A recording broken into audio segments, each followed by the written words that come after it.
Hi hello नमस्कार जय जगन्नाथ मजे आउ गोटे नुआ वीडियो नहीं आसीगली। चलतु वीडियोटी स्टार्ट करवा। मुझे आज चिकेन सूप्र रेसिपी मु कड़े किसी तेल नहीं गली। मु रसुण आ कंचा लका को किसी चॉप करके रखी ताको आगे पकईदेवी। पकई किसी समय भाजबी 2-4 सेकेंड खंडे भाजबी। तापर मु पियाज को किसी चॉप करके रखी ताको पकईदेवी। पकई सारा पर पुणी ताको किसी समय भाजबी। बेसी भाजबनी टिके मौली पर्यंत भाजबी। टिके मौली गला परे मु किछि भेजिस रखी ताको पकईदेवी। से मुझे बंधाकोबी नहीं आ किछि गाजर आ कैप्सिकम को नहीं। स्वीट कॉर्न को मुझे किछि बॉयल करके रखी ताको भी किछि नहीं गली। ताको किछि समय एखना भाजबी मो भेजिज गुड़ा को। तो बेसी नाई टिके कंचा कंचा जमती थी भाजबी।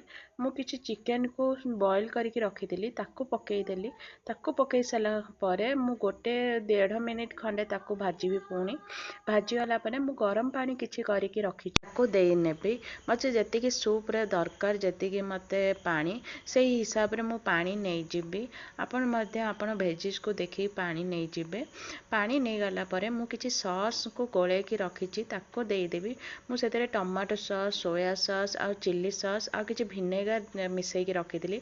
ताको मु पकई देली। ताको मु गोळे भी किछि समय एबेना गोळे सरला परे मु किछि मंचूरियन मसाला आ जो कॉर्नफ्लोर ताको पानी रे गोळे की रखिली ताको देई देली। ताको मु टिके गोळेला परे मु अंडार किछि व्हाइट रखिली ताको एबे देई देबी।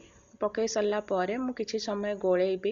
नहले कौन हम पूरा बेसी फुली जीव। अंडा को मु किछि समय फुटेबी कारण अंडार कंचा स्मेल टा नहले भल लागिबानी।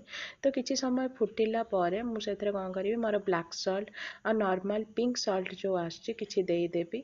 देखि पतु केते बढ़िया देखा होछि मोर लुक पूरा।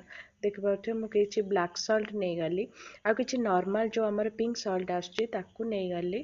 ताकू टिके गोळे साला परे मु घरे गोलमरिच गुंड किछि करके रखतिली ताकू मु पकई नेली। पकई की भल से गोळे साला परे मोर एबे सूप रेडी हे गलानी। तो एई जगह रे मु गैस को ऑफ करि नेबी। देखि पतु केते बहलिया भी हे गलानी। तो एबे मु सर्व भी करि नेली। केते बढ़िया लुक देखा होछि ना सूप रे केते बस देखा होछि। आपण भी थरे ट्राई करके देखंतु केते बढ़िया लागे सूप टी। घरे आपण रेस्टोरेंट स्टाइल बने पारिबे। मो वीडियो टी आपन भल लागिले लाइक करिवे शेयर करिवे सब्सक्राइब